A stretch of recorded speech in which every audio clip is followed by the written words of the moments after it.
नमस्कार साथियों। आज हम बात करेंगे पॉलिटिकल साइंस की, राजनीतिक अर्थव्यवस्था की, जो हमारे सिलेबस में रिट के एग्जाम में दिया हुआ है। हमारा पहला उसमें टॉपिक है भारतीय संविधान। पहला हमारा टॉपिक क्या है उसमें? भारतीय संविधान। भारतीय संविधान का निर्माण किस प्रकार हुआ, किस प्रकार उसकी विशेषताएं हैं, हम उन सब के बारे में विस्तार से चर्चा करेंगे।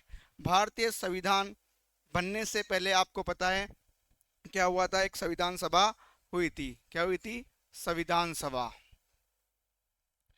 इस संविधान सभा के सॉरी संविधान सभा के आधार पर ही हमारे संविधान का निर्माण हुआ, ये उसका आधार बनी। हम इसी की बात करेंगे। तो सबसे पहले हम बात करते हैं संविधान सभा की। किसकी बात करते हैं? संविधान सभा की। इस संविधान सभा के लिए सबसे पहली बार मांग कब की गई? एक तो 1895 में याद रखना है, एक 1922 याद रखना है, एक 1928 याद रखना है, एक 1934 याद रखना है, एक 1935 याद रखना है और एक 1938 याद रखना है। क्या याद रखना है? 1938। सबसे पहले संविधान सभा की बात सबसे पहले संविधान सभा की बात किसने की? बाल गंगाधर तिलक ने। बाल गंगाधर तिलक ने बाल गंगाधर तिलक ने सबसे पहले संविधान सभा की बात की। बाल गंगाधर तिलक ने प्रथम बार संविधान सभा की मांग की। संविधान सभा की मांग की। किसने की? संविधान सभा की मांग सबसे पहले बाल गंगाधर तिलक ने। 1895 में बाल गंगाधर तिलक द्वारा प्रथम बार संविधान सभा की मांग की गई। एग्जाम में क्वेश्चन आ सकता है कि कौन से व्यक्ति के द्वारा सबसे पहले संविधान सभा की मांग की गई थी? तो हमारा राइट आंसर होगा बाल गंगाधर तिलक द्वारा संविधान सभा की पहली बार मांग की गई थी 1895 में। इसके बाद 1922 में इसके बाद 1922 में इसके बाद 1922 में 1922 में कब?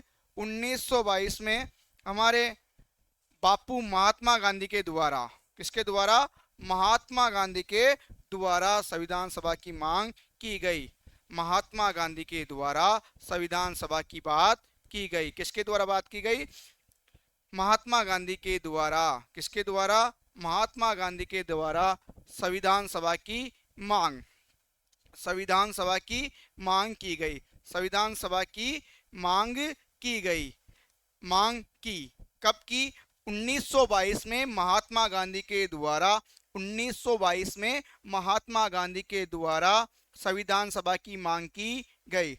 इसके बाद 1922 के बाद बात करें हम 1922 के बाद बात करें तो 1928 में कब? 1928 में नेहरू समिति द्वारा नेहरू समिति द्वारा नेहरू समिति द्वारा संविधान सभा की बात की गई। संविधान सभा की मांग की गई। संविधान सभा की मांग की गई। 1928 में संविधान सभा की मांग नेहरू समिति द्वारा संविधान सभा की मांग की गई। संविधान सभा की मांग की गई। तो सबसे पहले हमने पढ़ा कि एक तो हमारी पहली मांग सर्वप्रथम, सबसे पहले प्रथम बार संविधान सभा की जो मांग की गई वो 1895 में माननीय बाल गंगाधर तिलक द्वारा की गई। इसके बाद दूसरी बार मांग 1922 में महात्मा गांधी जी के द्वारा संविधान सभा की मांग की गई। इसके बाद 1928 में नेहरू समिति ने भी क्या की? संविधान सभा की मांग की। तो हमें याद रखना है सर्वप्रथम सबसे पहले जो मांग की गई वो 1895 में किसके द्वारा की गई? बाल गंगाधर तिलक द्वारा 1895 में संविधान सभा की मांग ने हमने अंग्रेजों से की, ब्रिटिश सरकार से की। इसके बाद इस पर कुछ भी अमल नहीं हुआ। इसके बाद हमने 1922 में वापस महात्मा गांधी के द्वारा संविधान सभा की मांग की गई, तब भी ब्रिटिश सरकार ने इस पर कोई ध्यान नहीं दिया। इसके बाद 1928 में नेहरू समिति द्वारा संविधान सभा की मांग की गई। इसके बाद आपने खूब नाम सुना होगा 1934 में एम एन रॉय, मानवेंद्र नाथ रॉय, एम एन रॉय मानवेंद्र नाथ रॉय, एम एन रॉय मानवेंद्र नाथ रॉय के द्वारा संविधान सभा की बात की गई, संविधान सभा की बात की गई, संविधान सभा की मांग की गई, संविधान सभा की मांग की गई।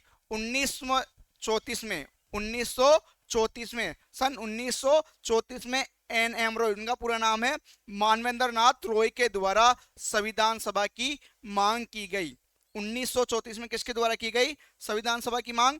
मानवेंद्र नाथ रॉय के द्वारा की गई। इसके बाद आता है हमारा 1935।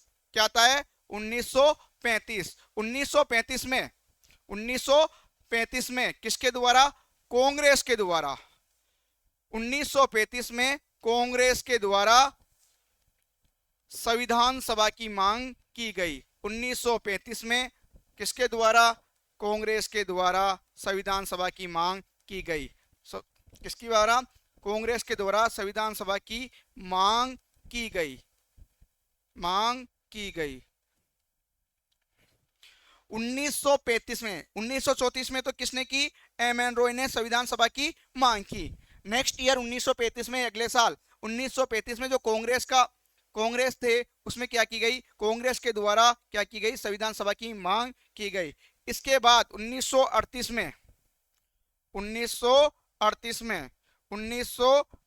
में किसके द्वारा?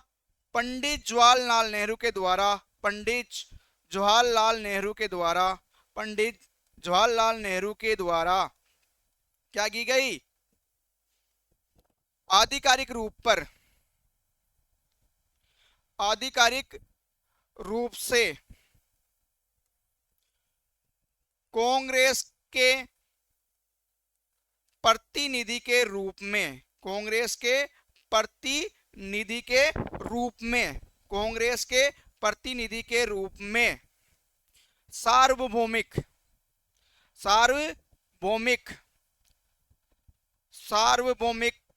वैक्स मताधिकार के आधार पर संविधान सभा की मांग की, आधार पर संविधान सभा की मांग की। 1938 में कांग्रेस के प्रतिनिधि के रूप में आधिकारिक रूप से ब्रिटिश सरकार से पंडित जवाहरलाल नेहरू ने किसकी मांग की गई? संविधान सभा की मांग की गई। और किस आधार पर की गई?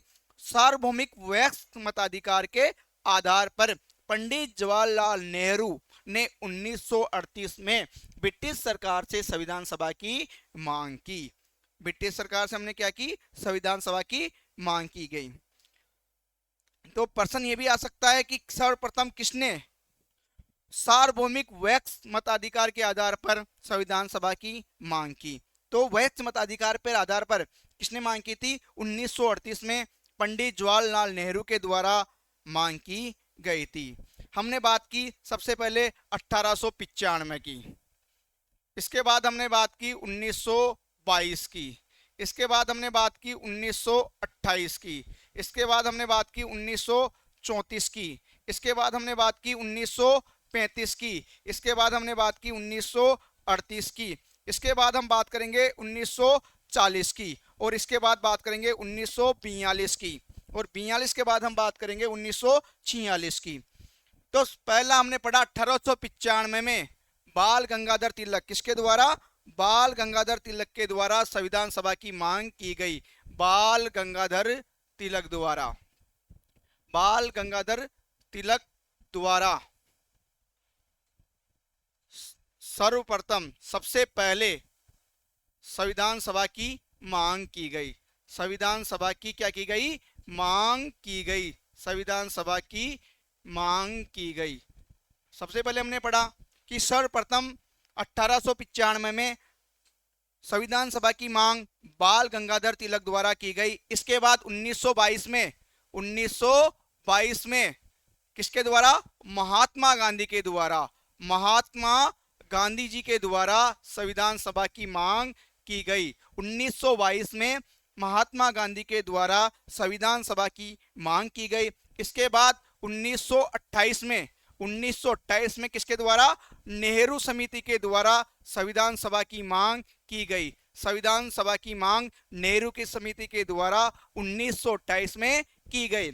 इसके बाद 1934 में एम.एन. रॉय, मानवेंद्र नाथ रॉय के द्वारा संविधान सभा की मांग की गई। 1934 में एम.एन. रॉय, मानवेंद्र नाथ रॉय के द्वारा संविधान सभा की मांग की गई।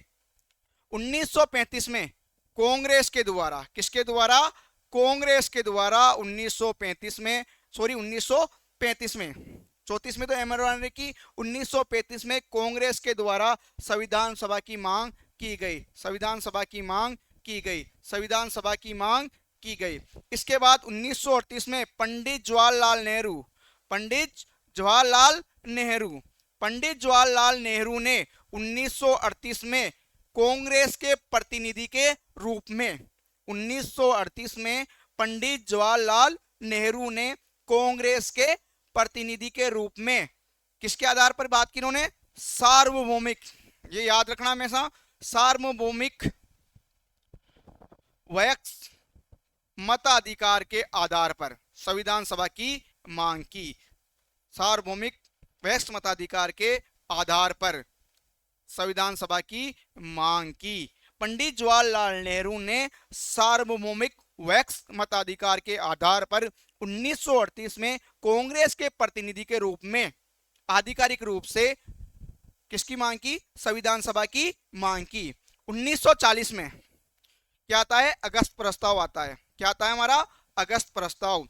अगस्त प्रस्ताव में पहली बार संविधान सभा की मांग को स्वीकार किया जाता है। 1940 में अगस्त प्रस्ताव आता है और उस अगस्त प्रस्ताव में पहली बार, 1940 के अगस्त प्रस्ताव में पहली बार संविधान सभा की मांग को, संविधान सभा की मांग को, संविधान सभा की मांग को स्वीकार किया जाता है। स्वीकार किया जाता है। किसके द्वारा स्वीकार किया जाता है? ब्रिटिश सरकार के द्वारा, अंग्रेजों के द्वारा 1940 के अगस्त प्रस्ताव में संविधान सभा की मांग जो कब से चल रही थी? 1895 से चल रही थी। 1895 में मांग की, 1922 में मांग की, 1928 में मांग की, 1934 में मांग की, 1935 में मांग की, 1938 में फिर मांग की गई। वो किसके आधार पर की गई?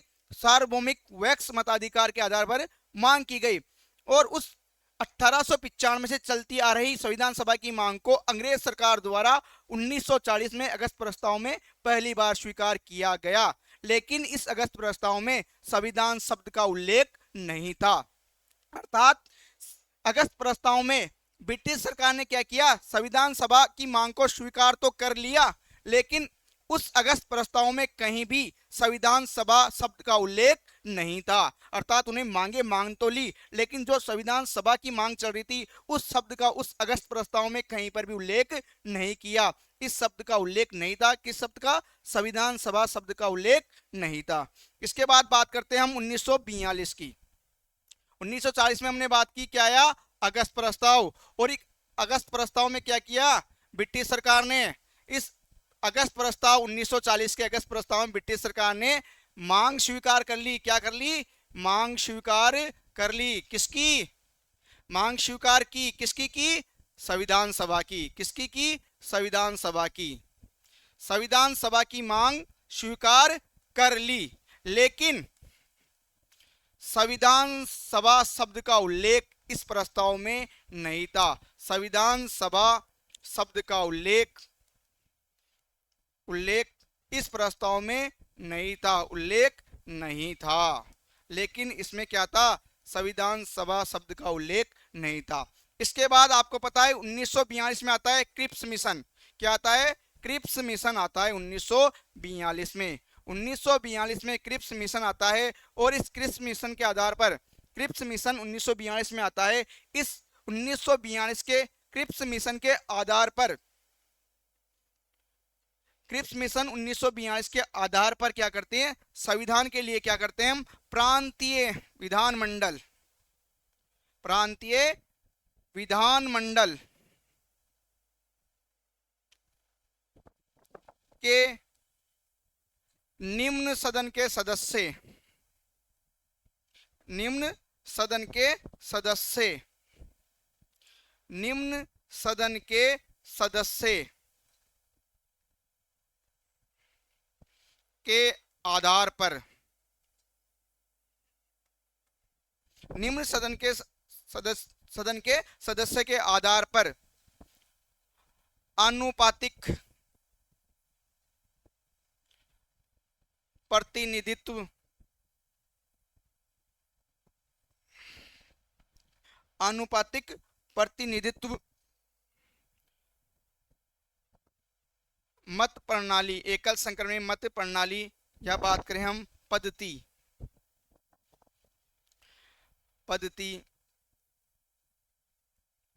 के आधार पर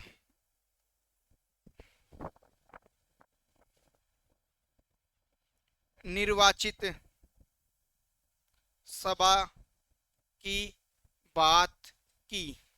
अर्थात जो 1942 का क्रिप्स मिशन आया उसमें यह कहा गया कि हम भारत में संविधान सभा बनाएंगे। किसके आधार पर बनाएंगे? जो प्रांतीय विधानमंडल है उसके निम्न सदन के सदस्य हैं, उन सदस्यों से हम क्या बनाएंगे? अप्रत्यक्ष निर्वाचित रूप से, अप्रत्यक्ष आधार पर। और पद्धति कौन सी होगी? आनुपातिक प्रतिनिधित्व पद्धति। इस पद्धति के आधार पर हम आज भी किसका चुनाव करते हैं? राष्ट्रपति का चुनाव करते हैं। तो 1942 के क्रिप्स मिशन में हमें यह कहा गया कि हम क्या करेंगे? अप्रत्यक्ष रूप से, अप्रत्यक्ष रूप से, अप्रत्यक्ष रूप से जो प्रांतीय विधानमंडल के सदन है, प्रांतीय विधानमंडल का कौन सा सदन है? निम्न सदन है। तो प्रांतीय विधानसभा के निम्न सदस्यों के आधार पर हम क्या करेंगे? संविधान सभा का निर्वाचन करेंगे। किसका प्रयोग करेंगे? इसका चुनाव करेंगे। इसके बाद हमारे आता है 1946 कैबिनेट मिशन। 1946 में हमारे क्या आता है? कैबिनेट मिशन आता है। 1946 में कैबिनेट मिशन आता है। इस कैबिनेट मिशन के आधार पर, कैबिनेट मिशन 1946 में आता है और इस कैबिनेट मिशन के आधार पर कब? जुलाई 1946 में या अगस्त, जुलाई अगस्त 1946 में क्या किए जाते हैं? हमारे चुनाव करवाए जाते हैं, संविधान सभा के चुनाव करवाए जाते हैं। 1946 में कैबिनेट मिशन आता है। यह क्या करता है? कैबिनेट मिशन अप्रत्यक्ष रूप से, अप्रत्यक्ष रूप से निर्वाचन करता है। किसका? सदस्यों का। निर्वाचन सदस्यों का। किसका निर्वाचन किया जाता है? अप्रत्यक्ष रूप से निर्वाचन किया जाता है सदस्यों का। संविधान सभा के सदस्यों का निर्वाचन अप्रत्यक्ष रूप से किया जाता है। 1946 में कैबिनेट मिशन आता है और कैबिनेट मिशन जो हमारी संविधान सभा की मांग चल रही थी उस पर कार्य करता है और कहता है कि हम अप्रत्यक्ष रूप से निर्वाचन क्या करेंगे? निर्वाचित करेंगे। किसको? सदस्य को। और ये सदस्य, इनका निर्वाचन कौन करेगा? प्रांतीय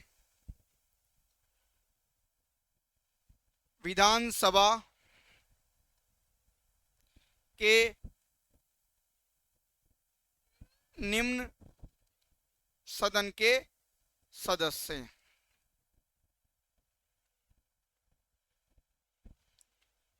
ये क्या होगा? हमारा निर्वाचक मंडल होगा। ये क्या होगा? निर्वाचक मंडल की निर्वाचन में कौन भाग लेगा?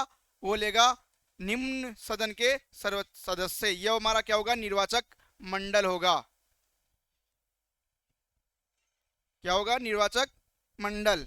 ये किसने कहा? 1946 के कैबिनेट मिशन में कहा गया कि संविधान सभा के चुनाव अप्रत्यक्ष रूप से करवाए जाएंगे और उसका जो निर्वाचक मंडल होगा वो प्रांतीय विधानसभा के निम्न सदन के सदस्य इस चुनाव में भाग लेंगे। इनके द्वारा हम अप्रत्यक्ष रूप से संविधान सभा का निर्वाचन संपन्न करवाएंगे। और ये चुनाव कब होता है? ये चुनाव संपन्न होता है जुलाई अगस्त 1946 में। निर्वाचन समाप्त तो पूरे हो जाते हैं। जुलाई अगस्त 1946 में क्या किए जाते हैं? संविधान सभा के चुनाव करवाए जाते हैं। संविधान सभा के चुनाव, संविधान सभा का निर्वाचन, संविधान सभा का क्या करवाया जाता है? निर्वाचन या चुनाव करवाए जाते हैं जुलाई अगस्त 1946 में।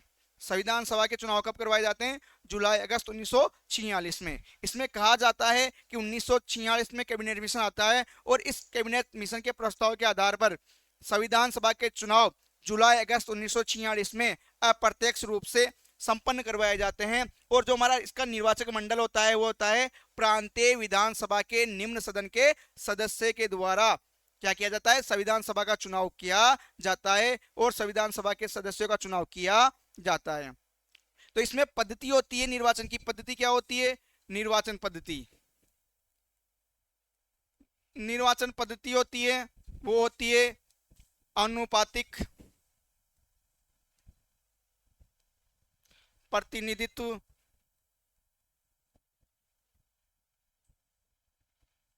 पद्धति। वह सदस्यों का निर्वाचन, सदस्यों का निर्वाचन या चुनाव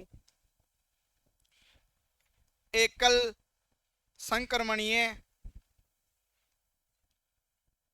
मत द्वारा किया जाता है। जो सदस्यों का चुनाव किया जाता है उसकी निर्वाचन पद्धति होती है आनुपातिक प्रतिनिधित्व पद्धति। कौन सी पद्धति होती है? आनुपातिक प्रतिनिधित्व पद्धति के आधार पर निर्वाचन किया जाता है और सदस्यों का निर्वाचन के लिए एकल संक्रमणीय मत प्रणाली द्वारा किसका चयन किया जाता है? सदस्यों का चुनाव किया जाता है। और यही पद्धति वर्तमान समय में अनुपातिक प्रतिनिधित्व पद्धति और एकल संक्रमणीय मत द्वारा हम किसका चुनाव करते हैं? राष्ट्रपति का चुनाव करते हैं। अर्थात हम अप्रत्यक्ष रूप से भी राष्ट्रपति के चुनाव में भाग लेते हैं। हमारे द्वारा चुने हुए प्रतिनिधि किसको चुनते हैं? राष्ट्रपति को चुनते हैं। और यहाँ पे भी यही था कि संविधान सभा के सदस्यों का निर्वाचन कौन करेगा? प्रांतीय विधानमंडल का जो निम्न सदन है उसके सदस्यों द्वारा किसका किया जाएगा? प्रांतीय विधानमंडल के निम्न सदन के सदस्यों द्वारा आनुपातिक प्रतिनिधित्व पद्धति, आनुपातिक प्रतिनिधित्व पद्धति एवं एकल संक्रमणीय मत प्रणाली द्वारा संविधान सभा के सदस्यों का निर्वाचन किया गया। अब सबसे बड़ी बात कि कितनी जनसंख्या पर कितने व्यक्ति चुनाव लड़ेंगे। तो इसमें यह था जनसंख्या इसमें बताई गई थी कि 10 लाख की जनसंख्या पर, कितनी साल की जनसंख्या पर? 10 लाख की जनसंख्या। जनसंख्या कितनी होगी इसमें? इसमें बताया गया था कि 10 लाख की जनसंख्या पर, 10 लाख की जनसंख्या पर, जनसंख्या पर एक सदस्य का निर्वाचन, एक सदस्य का निर्वाचन। जो संविधान सभा का निर्माण किया गया, संविधान सभा के चुनाव करवाए गए हैं, उसमें यह बताया गया कि 10 लाख की जनसंख्या होगी, वहां पर क्या करेंगे? हम एक सदस्य का निर्वाचन करेंगे। किसका निर्वाचन करेंगे? एक सदस्य का निर्वाचन करेंगे। अर्थात हमने 1946 का निर्वाचन किया गया। 1946 में जो जुलाई अगस्त में संविधान सभा के चुनाव करवाए गए, तो हमने उसमें 3 चीजें याद रखनी है कि कितनी, एक पहली चीज तो याद रखनी है कि क्या रखनी है कि 10 लाख की जनसंख्या पर एक सदस्य का चुनाव किया गया था। प्रश्न भी आता है कि संविधान सभा के सदस्यों का चुनाव कितनी जनसंख्या के आधार पर किया गया था? तो उसमें आता है कि 10 लाख की जनसंख्या पर एक सदस्य का चुनाव किया गया था। निर्वाचन पद्धति कौन सी थी? आनुपातिक प्रतिनिधित्व पद्धति एवं एकल संक्रमणीय मत प्रणाली थी। इसके आधार पर हमने सदस्यों का चुनाव किया गया था। प्रश्न ये भी आता है संविधान सभा के सदस्यों द्वारा चुनाव किया गया था, उसमें कौन से दल ने भाग लिया था या कौन से सदन ने भाग लिया था? तो वो आता है प्रांतीय विधानमंडल के निम्न सदन के सदस्यों द्वारा। और जो चुनाव करवाया गया था वो कौन सी रीति से करवाया गया था? अप्रत्यक्ष रूप से संविधान सभा के चुनाव संपन्न करवाए गए थे। कौन सी रीति से? अप्रत्यक्ष रूप से। अर्थात प्रत्यक्ष रूप से जनता ने इस चुनाव में भाग नहीं लिया था। जनता के द्वारा चुने हुए प्रतिनिधि क्या कर रहे थे? इस चुनाव में भाग ले रहे थे। अब हम बात करते हैं संविधान सभा के सदस्यों की संख्या। संविधान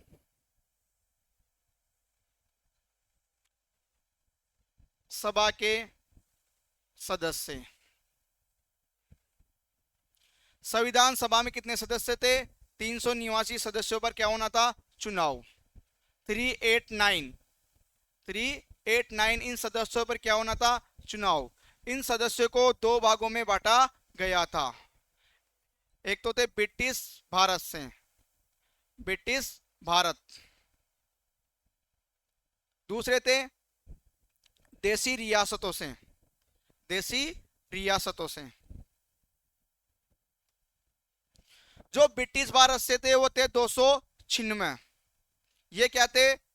296 निर्वाचित थे। ये 296 जो ब्रिटिश भारत से सदस्य थे वो निर्वाचित थे, और देसी रियासतों से सदस्य थे 93, 93 सदस्य थे, ये क्या थे? मनोनीत थे। ये क्या थे? मनोनीत थे। अर्थात 389 सदस्य हमारे संविधान सभा के थे। संविधान सभा के कितने सदस्यों का चुनाव हुआ था? 389, 389 सदस्य का चुनाव होना था, जिसमें से 296 सदस्य निर्वाचित थे किससे? ब्रिटिश भारत से, और देसी रियासतों से 93 सदस्य जो क्या थे? मनोनीत थे। इस 296 को भी हमने कितने भागों में बांटा? दो भागों में बांटा। हमने किससे बांटा? दो भागों में बांटा। एक तो जो प्रांतों से थे, ब्रिटिश प्रांतों से, प्रांतों से थे 292 सदस्य। कितने सदस्य थे प्रांतों से? 292 सदस्य प्रांतों से थे, और उच्चायुक्त प्रांतों से, अर्थात केंद्र शासित प्रदेशों से, उच्चायुक्त प्रांतों से कितने थे? 4 सदस्य। कितने सदस्य थे? 4 सदस्य। 4 सदस्य उच्चायुक्त प्रांतों से थे, 4 सदस्य थे। वो कौन कौन से उच्चायुक्त प्रांत थे? पहला था दिल्ली, एक तो था दिल्ली, एक था कुर्ग, एक था बलूचिस्तान, और चौथा उच्चायुक्त प्रांत था अजमेर मेरवाड़ा। अजमेर मेरवाड़ा। यहां से 4 सदस्य चुने गए थे। ये हमने एक डायग्राम बनाया है कि संविधान सभा के कितने सदस्य थे? 389, 389 सदस्य। कितने सदस्य? 389 सदस्य के पर क्या होना था? चुनाव होना था। कि संविधान सभा के 300 सदस्य थे, उसमें से ब्रिटिश भारत के कितने, ब्रिटिश भारत से कितने निर्वाचित होते हैं? 296 सदस्य ब्रिटिश भारत से निर्वाचित होने थे, और 93, 93 सदस्य मनोनीत किए गए थे देसी रियासतों से। प्रश्न ये भी आता है कि संविधान सभा के कितने सदस्य थे? 389। प्रश्न ये भी आता है कि ब्रिटिश भारत से कितने सदस्य संविधान सभा में रखे गए थे? वो थे 296। प्रश्न ये भी आता है कि संविधान सभा में देशी रियासतों से मनोनीत सदस्यों की संख्या कितनी थी? कितनी थी? 93, 93 देशी रियासतों से थे मनोनीत सदस्यों की संख्या। वह सदस्य जिनको निर्वाचन नहीं किया गया था, देशी रियासतों द्वारा मनोनीत किया गया था, वो 93 सदस्य थे। हमने ब्रिटिश भारत के 296 जो निर्वाचित किए गए थे उनको हमने दो भागों में बांटा। भारतीय प्रांतों से 292 सदस्य थे, और 4 सदस्य उच्चायुक्त प्रांतों से थे। वो कौन कौन से थे? दिल्ली, कुर्ग, बलूचिस्तान और अजमेर मेरवाड़ा। 4 उच्चायुक्त प्रांतों से कितने सदस्य थे? 4 सदस्य थे। दिल्ली, एक तो था दिल्ली से, एक था कुर्ग से, एक था बलूचिस्तान से, एक था अजमेर मेरवाड़ा से, और ये 4 के अलावा 292 सदस्य हमारे कहां से थे? भारतीय प्रांतों से। आगे बात करते हैं हम सीटों की संख्या।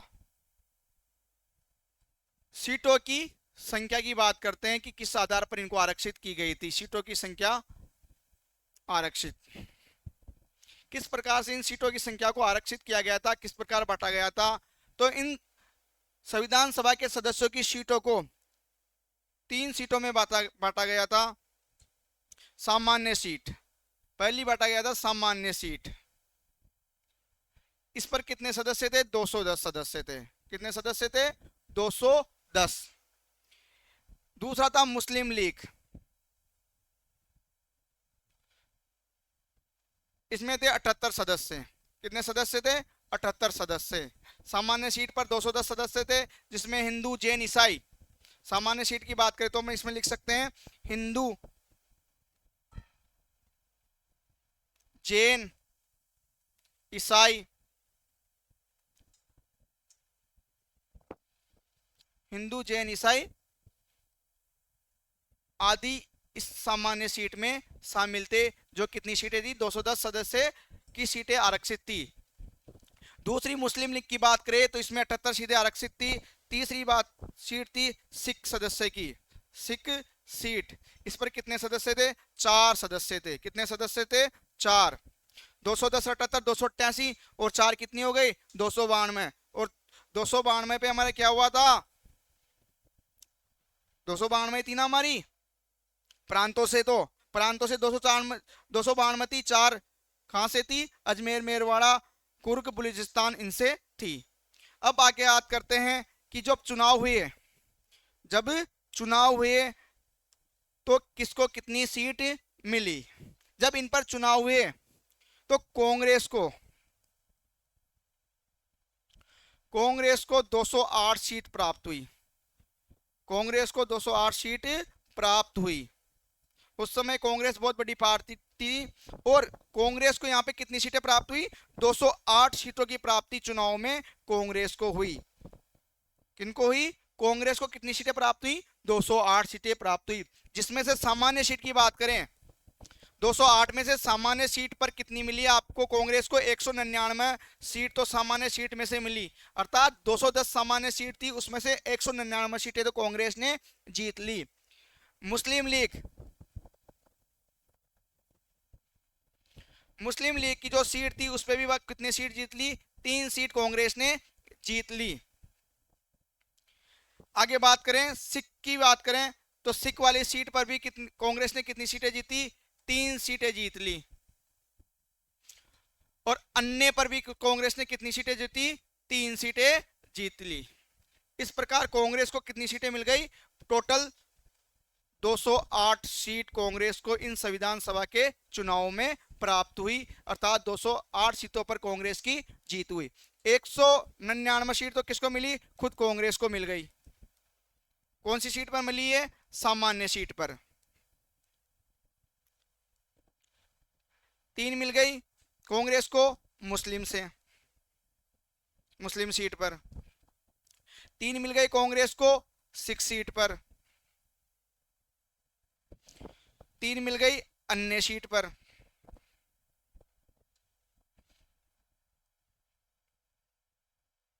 एक 199 और 3 कितनी हो गई?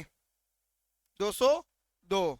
202 और 3 205 और 205 और 3 कितनी हो गई? टोटल 208। इस प्रकार कांग्रेस को संविधान सभा के चुनाव में कितनी सीटें प्राप्त हुई? 208 सीटें प्राप्त हो गई। कितनी सीटें प्राप्त हो गई? 208 सीटें प्राप्त हो गई। एग्जाम में क्वेश्चन पूछा जाता है संविधान सभा के चुनाव में कांग्रेस को कितनी सीटें प्राप्त हुई थी? तो कितनी प्राप्त हुई थी? टोटल 208। इसमें से अगर आपको पूछ लिया जाए कि सामान्य सीट में से कितनी मिली? 199, 199 सीट सामान्य सीट पर मिली है और अदर मुस्लिम पर, सिख पर और अन्य सीट पर कांग्रेस को 3 सीटें प्राप्ति हुई है।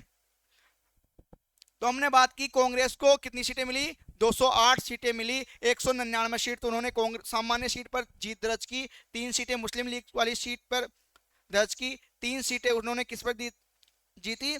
सिख वाली सीट पर जीती और 3 अन्य सीटें किसी और सीटों पर जीती। इस प्रकार कांग्रेस ने 208 सीटें मिली। अब बात करते हैं मुस्लिम लीग को कितनी सीट मिली। मुस्लिम लीग, जो मुस्लिम समुदाय के लिए सीट थी 78, तो किसको कितनी सीटों पर जीत मिली? 73 सीटें मिली। मुस्लिम लीग को 73 सीटें पर जीत मिली। मुस्लिम लीग को संविधान सभा में जो चुनाव हुए उसमें 73 सीटों पर जीत हुई, अर्थात उनको संविधान सभा में कितनी सीटें मिली? 73 सीटें मिली। जब संविधान सभा में मुस्लिम लीग को क्या मिली? 73 सीटें प्राप्त हुई। तो 73 सीट प्राप्त होने पर इन्होंने क्या किया? अर्थात इनके मन के मुताबिक इनको परिणाम चुनाव में नहीं प्राप्त हुए तो इन्होंने क्या किया? मुस्लिम लीग ने संविधान सभा का बहिष्कार किया। क्या किया इसने? मुस्लिम लीग ने संविधान सभा का बहिष्कार किया। मुस्लिम लीग ने संविधान सभा के निर्वाचन के बाद क्या किया? संविधान सभा का बहिष्कार किया। बहिष्कार किया। क्वेश्चन आ सकता है एग्जाम में कि संविधान सभा के चुनावों के बाद किसने संविधान सभा का बहिष्कार किया? तो किसने किया? मुस्लिम लीग ने। किसने किया? मुस्लिम लीग ने क्या किया? संविधान सभा का चुनाव होने के बाद बहिष्कार किया। क्यों किया? कारण है इनको अपने मन के मुताबिक क्या नहीं मिली? सीटें नहीं मिली। केवल 73 सीटें इनको संविधान सभा में प्राप्त हुई। अपने मन के मुताबिक सीटें नहीं मिल पाने के कारण क्या हुआ? इन्होंने इसका बहिष्कार किया। और सबसे इंपॉर्टेंट बात, एग्जाम में क्वेश्चन आ चुका है और आता भी है कि संविधान सभा के सदस्यों में किसने चुनाव नहीं लड़ा था? दो नाम ऐसे हैं जो आप सोचते होंगे कि उन्होंने तो जरूर चुनाव लड़ा होगा, लेकिन उन्होंने संविधान सभा का चुनाव नहीं लड़ा था। वो थे एक तो महात्मा गांधी और एक थे मोहम्मद अली जिन्ना। महात्मा गांधी और मोहम्मद अली जिन्ना ने संविधान सभा का चुनाव या निर्वाचन, चुनाव भी लिख सकते हैं या निर्वाचन भी लिख सकते हैं, नहीं लड़ा था। दोनों नाम याद रखना, एग्जाम में क्वेश्चन आता है निम्न में से किन व्यक्तियों ने संविधान सभा के सदस्यों का चुनाव नहीं लड़ा था? तो दो व्यक्ति थे जो फेमस रहे हैं, लेकिन उन्होंने क्या किया? चुनाव नहीं लड़ा। वो थे कांग्रेस से महात्मा गांधी और मुस्लिम लीग से मोहम्मद अली जिन्ना। इन्होंने क्या किया था? इन दोनों व्यक्तियों ने, महात्मा गांधी और मोहम्मद अली जिन्ना ने, संविधान सभा का चुनाव नहीं लड़ा था। इसके अलावा दो व्यक्ति और थे जिन्होंने क्या किया था? संविधान सभा से क्या दे दिया था? त्याग पत्र। क्या दे दिया था? त्याग पत्र। किसने दिया? संविधान सभा से त्याग पत्र। त्याग पत्र दिया किससे? संविधान सभा से। संविधान सभा के सदस्य से त्याग पत्र किसने दिया? जयप्रकाश नारायण। एक व्यक्ति थे जयप्रकाश नारायण तथा दूसरा व्यक्ति था तेज बहादुर सप्रू। तेज बहादुर सप्रू इसने क्या किया था? ने त्याग पत्र दिया था।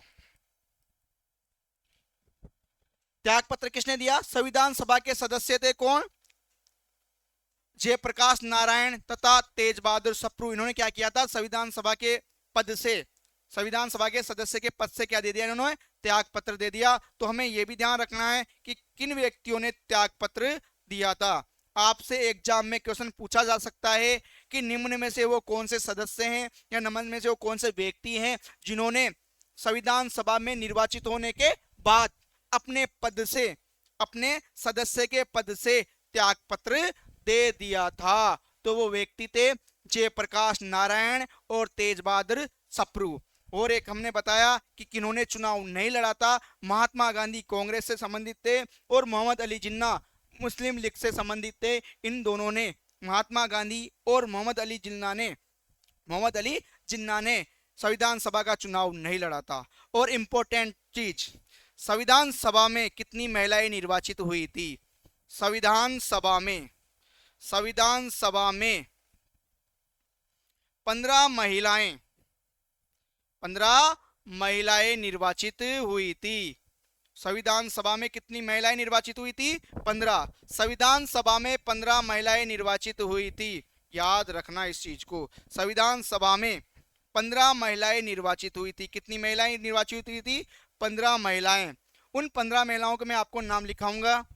उन 15 महिलाओं में से एक महिला ने झंडा भेंट किया था और उन्हीं एक महिला में से प्रथम कैबिनेट मंत्री बनी थी जो निर्वाचित हुई थी।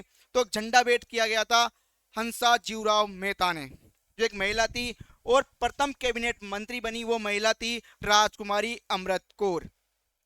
संविधान सभा में कितनी महिलाएं निर्वाचित हुई थी? 15। संविधान सभा में 15 महिलाएं निर्वाचित हुई थी। हम बात करें, एक महिला का नाम था अम्मा स्वामीनाथन। अम्मा स्वामीनाथन। दूसरी महिला की बात करें, वो थी दक्षयनी वेलायुधन। तीसरी महिला की बात करें तो वो महिला थी हंसा जीवराज मेहता। चौथी महिला की बात करें, वो महिला थी बेगम एजाज रसूल। पांचवी महिला की बात करें, वो थी कमला चौधरी। कमला चौधरी। नेक्स्ट छठी महिला की बात करें तो वो थी मालती चौधरी। मालती चौधरी। इसके बाद हम बात करें नेक्स्ट महिला की, सातवीं, तो वो थी लीला रॉय। लीला रॉय। आठवीं महिला की बात करूं तो वो थी रेणुका रॉय। रेणुका रॉय। इसके बाद आगे बात करें, नवीं महिला की बात करें तो वो थी दुर्गाबाई देशमुख। दुर्गाबाई देशमुख। इसके बाद 10वीं महिला की बात करें तो वो थी पूर्णिमा बनर्जी। पूर्णिमा बनर्जी। इसके बाद आगे बात करें, एक थी महिला राजकुमारी अमृत कौर। इसके बाद बात करें, आपने नाम सुना होगा सरोजनी नायडू। सरोजनी नायडू। इसके बाद आपने एक नाम सुना होगा सुचेता कृपलानी।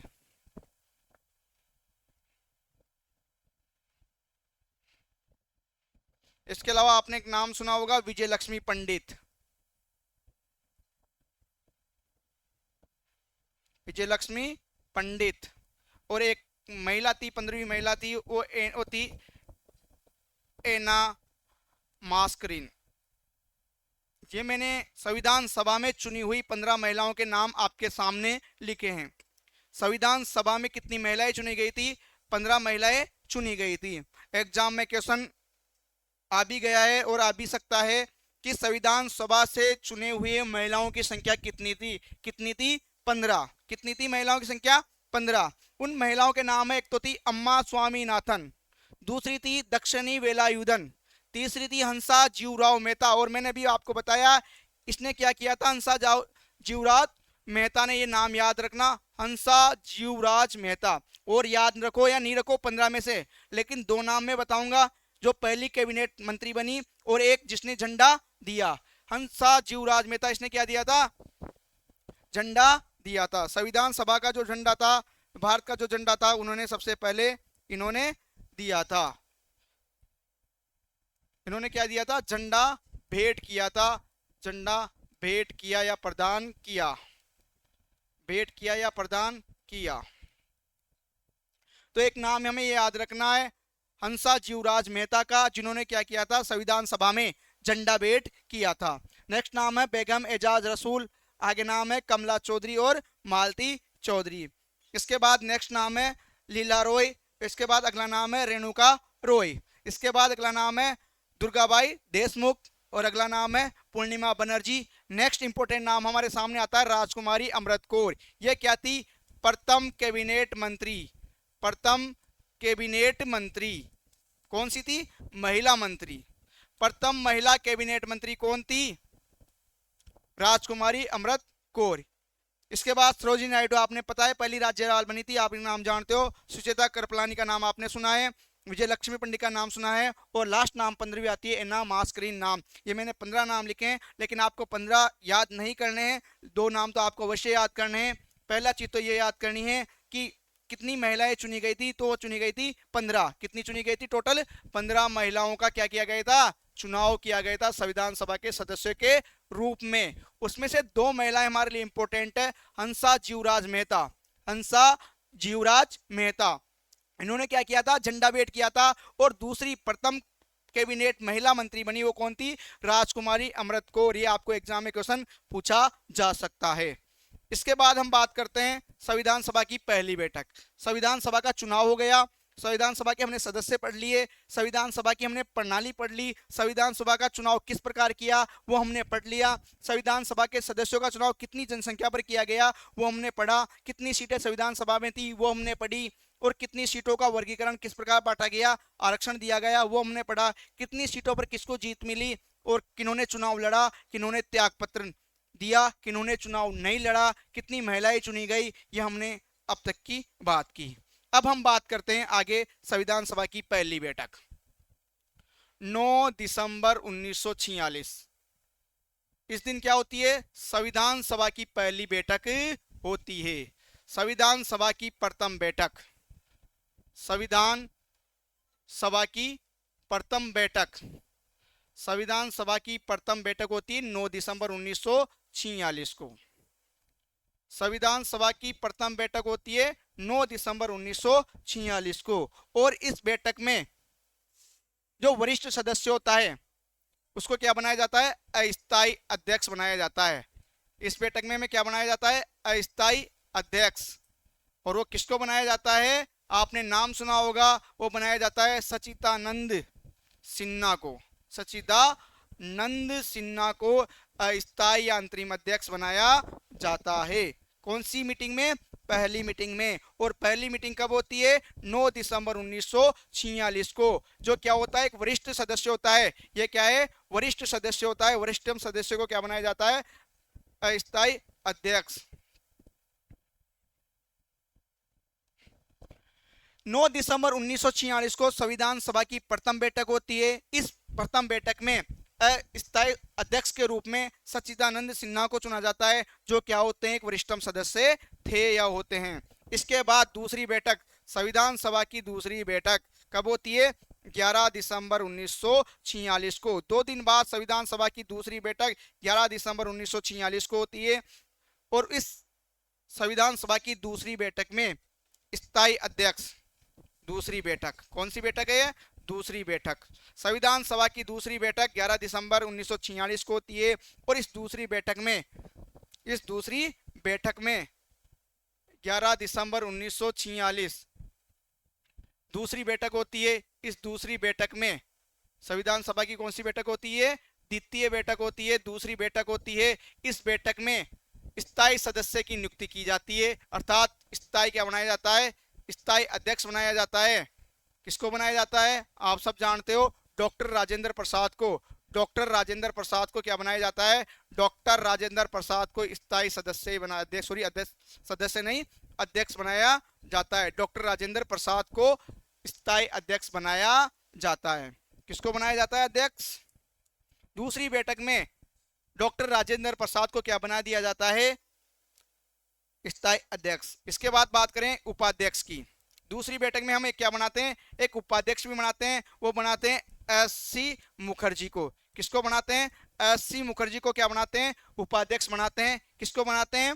एस.सी. मुखर्जी को। कुछ समय बाद दूसरा उपाध्यक्ष बना देते हैं। कुछ समय बाद क्या करते हैं? दूसरा उपाध्यक्ष, कुछ समय पश्चात दूसरा उपाध्यक्ष बनाया जाता है। कुछ समय पश्चात दूसरा उपाध्यक्ष बनाया जाता है। वो बनाया जाता है वी.टी. कृष्णमाचारी को। किसको बनाया जाता है? वी.टी. कृष्णमाचारी को दूसरा अध्यक्ष बनाया जाता है।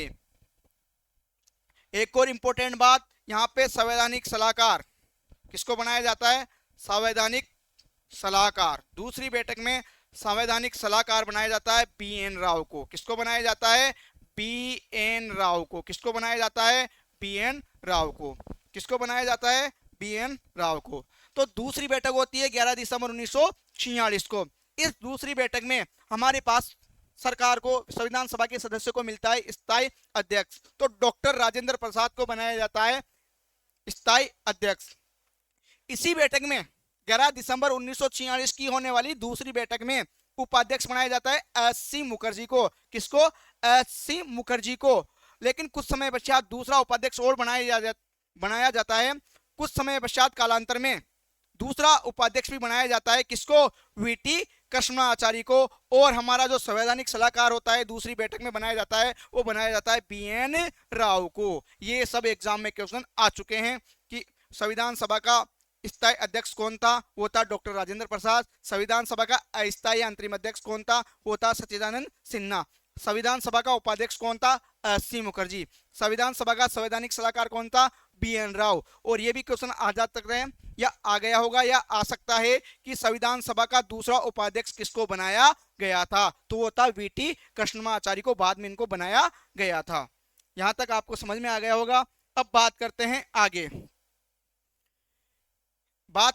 उससे पहले मैं बताऊं कि संविधान सभा का जो प्रारूप था, संविधान सभा का प्रारूप, तो इसका जो पहला प्रारूप था, फर्स्ट प्रारूप था, वो बनाया था किसने, BN राव ने। किसने बनाया था, संविधान सभा का प्रथम प्रारूप किसने बनाया था, BN राव ने। प्रथम प्रारूप किसने बनाया, BN राव ने। और अंतिम प्रारूप किसने बनाया, प्रारूप समिति ने। और अंतिम प्रारूप किसने बनाया, प्रारूप समिति ने बनाया, समिति ने बनाया, समिति ने बनाया। संविधान सभा का प्रारूप, प्रथम प्रारूप BN राव ने बनाया, और दूसरा प्रारूप जो अंतिम प्रारूप था वो अंतिम प्रारूप प्रारूप समिति द्वारा बनाया गया। संविधान सभा का प्रथम प्रारूप किसने बनाया, संविधान सभा का प्रथम प्रारूप किसने बनाया, BN राव ने बनाया था। और अंतिम प्रारूप किसने बनाया था, संविधान का प्रारूप समिति के द्वारा बनाया गया था। किसके द्वारा, प्रथम प्रारूप बनाया गया BN राव के द्वारा, और अंतिम प्रारूप बनाया गया प्रारूप समिति, जिसके अध्यक्ष कौन थे, इसके अध्यक्ष कौन थे इस समिति के, आप सब जानते हो, तो कौन थे, BR अंबेडकर साहब इसके अध्यक्ष थे। तो पहली बैठक हमारी 9 दिसंबर को हो गई, दूसरी 11 को हो गई, तीसरी बैठक होती है 13 दिसंबर 1946 को। इस तीसरी बैठक में पंडित जवाहरलाल नेहरू द्वारा, पंडित जवाहरलाल नेहरू द्वारा क्या किया जाता है, एक उद्देश्य प्रस्ताव, उद्देश्य प्रस्ताव प्रस्तुत किया जाता है। उद्देश्य प्रस्ताव प्रस्तुत किया जाता है, पेश किया जाता है। तो ये भी याद रखना, हमारे एग्जाम में क्वेश्चन आता है कि पंडित जवाहरलाल नेहरू द्वारा कौन सी बैठक में उद्देश्य प्रस्ताव पारित किया गया था, सॉरी पारित नहीं, प्रस्तुत किया गया था, पेश किया गया था, वो था 13 दिसंबर 1946। तो उद्देश्य प्रस्ताव कब पेश किया गया, कब प्रस्तुत किया गया, यह कब किया गया, 13 दिसंबर 1946 को। कब किया गया, 13 दिसंबर 1946 को। जो तीसरी बैठक होती है, तीसरी बैठक, ये कौन सी बैठक है, तीसरी बैठक, कौन सी बैठक है, तीसरी बैठक है 13 दिसंबर 1946 को तीसरी बैठक होती है। इस तीसरी बैठक में पंडित जवाहरलाल नेहरू द्वारा उद्देश्य प्रस्ताव प्रस्तुत किया जाता है। और ये पारित कब होता है, उद्देश्य प्रस्ताव पारित कब होता है, 22 जनवरी 1947 को। 22 जनवरी 1947 को संविधान सभा द्वारा, संविधान सभा द्वारा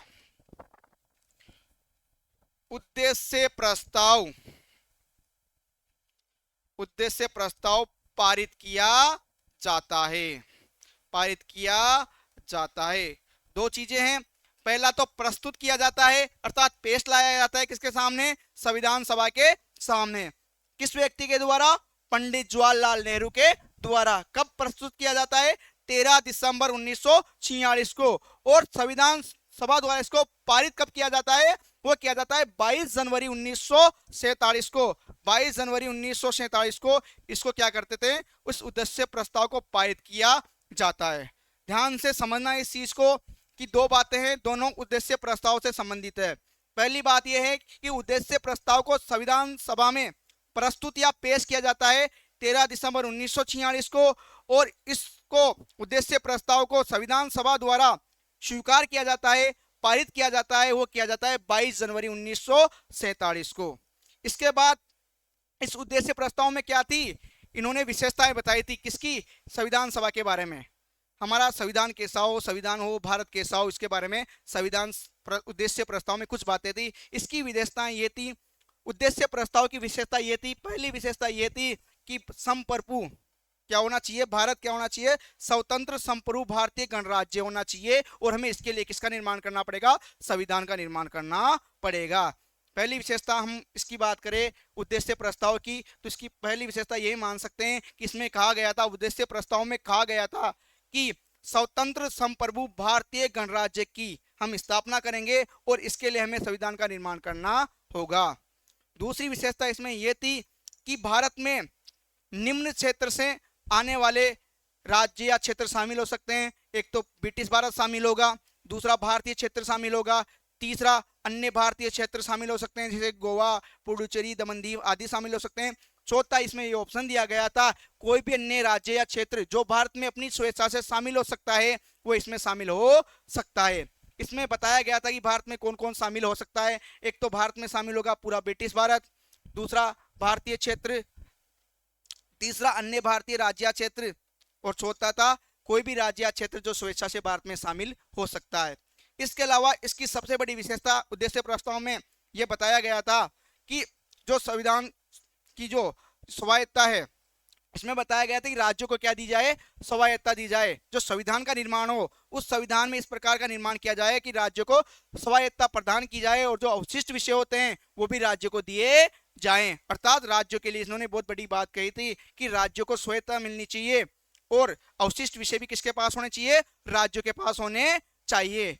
इसके बाद इनमें यह कहा था कि संविधान का निर्माण किया जाएगा उस संविधान में जो आधिकारिक शक्ति और प्रभाव होगा उसका अंतिम स्रोत कौन होगा, जनता होगी। अर्थात इसमें लोकतंत्र की बात कही गई थी कि इसमें बताया गया था उद्देश्य प्रस्ताव में कि जो हमारे संविधान का निर्माण होगा, जो भी चीजें होंगी, जो भी हम कार्य करेंगे वो देश के लिए करेंगे और देश की आधिकारिकता और शक्तियां किसके साथ होनी चाहिए, जनता के पास होनी चाहिए। अर्थात जनता सर्वोपरि होनी चाहिए और जिसमें जनता सर्वोपरि होती है वो क्या होता है, लोकतंत्र। तो इस उद्देश्य प्रस्ताव में लोकतंत्र की बात की गई थी। इस उद्देश्य प्रस्ताव में 3 प्रकार के न्याय की बात की गई थी। इस उद्देश्य प्रस्ताव में 3 प्रकार के न्याय, कौन कौन सा न्याय आप जानते हो, एक तो सामाजिक न्याय, एक आर्थिक न्याय और एक राजनीतिक न्याय। इन 3 न्याय की बात की गई थी। संविधान सभा के जो उद्देश्य प्रस्ताव लाया गया था उस प्रस्ताव में बताया गया था कि जनता को सामाजिक न्याय मिलना चाहिए, आर्थिक न्याय मिलना चाहिए और राजनीतिक न्याय मिलना चाहिए। इस प्रकार इसमें स्वतंत्रता की बात भी कही गई थी। न्याय के साथ साथ इसमें किसकी बात की थी, स्वतंत्रता की। वो स्वतंत्रता थी किसी भी व्यक्ति को विचार, अभिव्यक्ति, धर्म, उपासना, विश्वास, संघ बनाने की, व्यापार करने की और कार्य करने की भी क्या होनी चाहिए, उसको स्वतंत्रता होनी चाहिए। इसी प्रकार इसमें समता की बात की गई थी, समानता की बात की गई थी किसमें, उद्देश्य प्रस्ताव में, कि हर व्यक्ति को प्रतिष्ठा, अवसर और विधि के समक्ष क्या मिलनी चाहिए, समानता मिलनी चाहिए।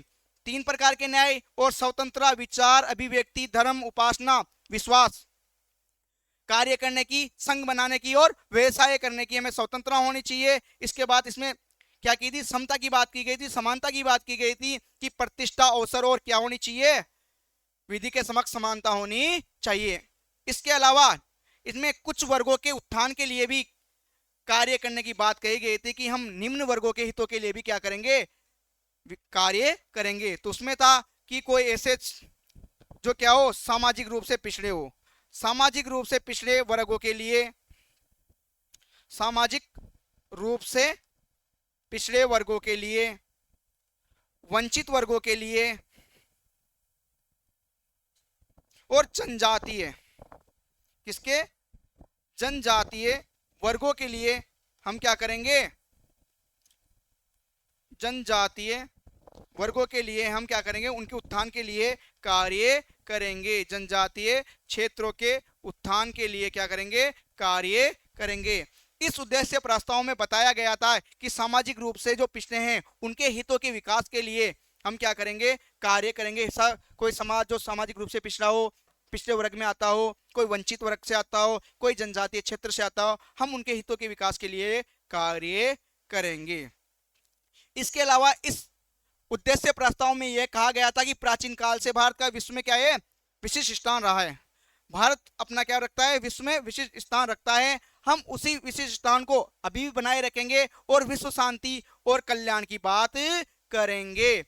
इसके अलावा जो भारतीय राज्य की अखंडता है हम उसको बनाए रखेंगे। जो थल जल और नभ वह वहां तक हम संप्रभुता को बनाए रखेंगे। अर्थात भारतीय राज्य की अखंडता को बनाए रखना और उसको जल थल और नभ तीनों जगह पर हमें क्या करना है, उसको संप्रभु बनाए रखना है। इसके अलावा जो भारत विश्व शांति का प्रतीक है उसको भी हमें बनाए रखना है। यह सब क्या थी, उद्देश्य प्रस्ताव की विशेषताएं थी। अब इसके बाद बात करते हैं, संविधान सभा में कुछ समितियां बनी थी। क्या बनी थी, कुछ समितियां जो हमारे लिए इंपॉर्टेंट है। कुछ समितियां बनी थी, उन समितियों के हमें क्या याद रखना है, अध्यक्ष याद होने चाहिए। एग्जाम में क्वेश्चन आता है, कभी कभी तो डायरेक्ट पूछता है, कभी कभी 4 ऑप्शन देता है और चारों को मिलाने के लिए पूछता है।